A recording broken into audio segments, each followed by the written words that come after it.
Alright, hello denizens of the internet. I am Diasodzo Tyrannos, but you can call me Dia.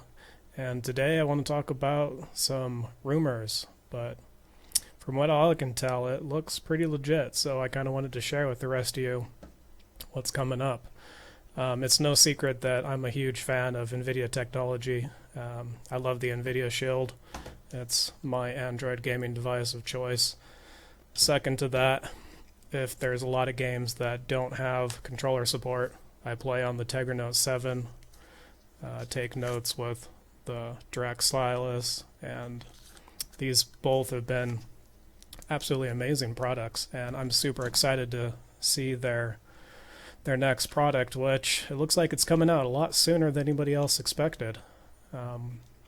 It's going to be a tablet design, and it's going to have a wireless controller option instead of the full integrated controller, screen, clamshell device concept that they have with the Shield, which I do like. Don't get me wrong, I really like this, but it didn't really take off. The public didn't seem to enjoy it.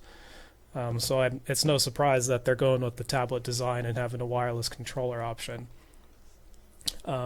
Obviously, I'm probably going to buy this day one, so can't wait for July 29th to come and print in my order. But let's go through the specs and take a look at this thing.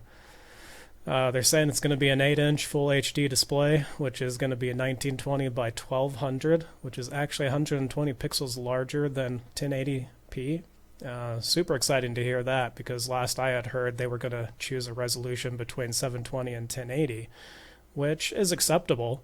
It makes sense, but the higher the resolution, obviously, it's just going to be that much better. It's going to include the stylus, Direct Stylus 2, which I don't know what they're going to add to that to make it version 2, 2, but I'm still excited to see what they're going to do with it. Aside from that, it has the front-facing stereo speakers, so kind of like the Note 7, it's got front-facing stereo speakers on each side, which I love the audio on this device. I mean, personally, I like headphones, but when I don't have my headphones and I want to show people stuff, this has been, it's just a pocket TV, basically. It's great for showing YouTube videos and streaming Pandora when I don't have my headphones, and great audio. It has the bass port on the bottom, or well, it's technically the side, because I usually hold it like this, but it is like this. There we go. This one is going to have two, so it's going to have a left and right bass ports. Looks like it's going to be a much sturdier design. I don't know. It's a frame with integrated magnesium thermal shield. If that's going to add some sort of extra structural heat benefits. But the main part is that Nvidia Tegra K1, the 192 cores system on a chip, which way excited for that. For those of you that don't follow GPU technology, it's basically merging the mobile graphics, the Tegra graphics, with a full Kepler GPU, which is in their desktop line. So now game developers are going to be able to more easily port their games from like Windows over to the Android operating system. It's basically going to be a computer in your pocket, like a real desktop computer in your pocket, which is way exciting. I don't know. Can't share how much excitement I have. Let's see. So obviously it comes with the other basics that Nvidia is putting with their GPU line.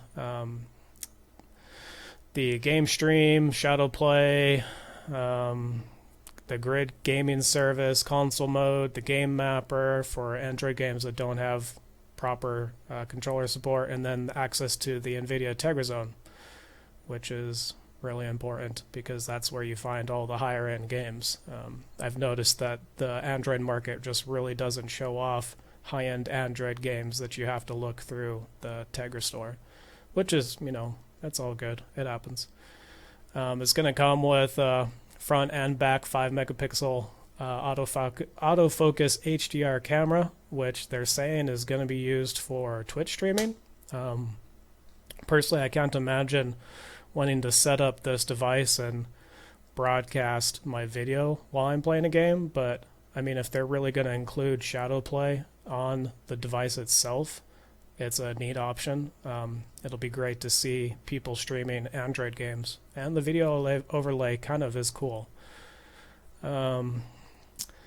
So we're looking at availability in the US and Canada July 29th, which that's not confirmed. Like, none of this is actually confirmed. This is all rumors, but it looks pretty legit to me. The prices seem right. The specs seem right. The hardware looks like something Nvidia would create, and it just, all the products, it just looks like a legit release.